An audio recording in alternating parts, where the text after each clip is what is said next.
এই শাহবাগের সংস্কার বাদ দিয়ে আপনারা আগারগাঁওয়ে যে আমাদের সংসদ আছে সেই সংসদের মাধ্যমে সকল সংস্কার আপনারা করুন। সামনে কিন্তু আমাদের কঠিন পরীক্ষা। আপনারা দেখেছেন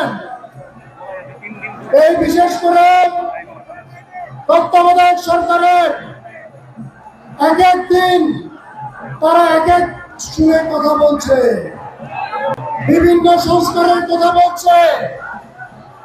আজকে সংসদকে উপেক্ষা করে শাহবাগের মোড় থেকে তারা আইন প্রণয়নের চেষ্টা করছে। আমি এই এই অন্তর্বর্তীকালীন সরকারকে বলবো, যত সংস্কার সকল সংস্কার উল্লেখিত আছে জনাব তারেক রহমানের 31 দফা কর্মসূচিতে,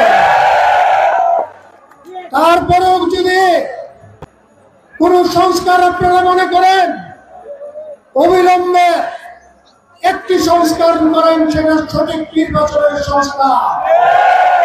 সেই সংস্কার করে নির্বাচনের ব্যবস্থা করুন। জনগণ যাকে ইচ্ছা তাকে ভোট দিয়ে আগামী দিনে সেই নির্বাচিত সংস্কার সকল সংস্কার করবে।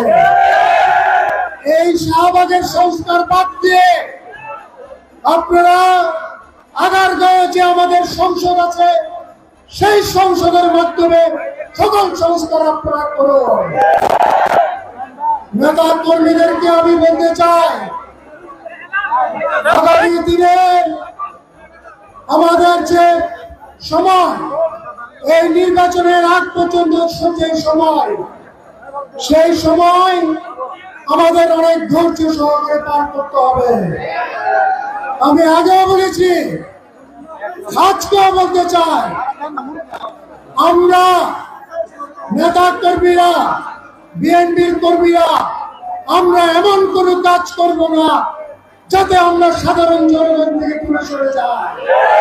তাই আমি আবারও আমাদের নেতৃবৃন্দকে আমি অনুরোধ জানাবো, এমন কিছু কাজ আমরা করব না যাতে আমরা জনগণ থেকে বিচ্ছিন্ন না হই।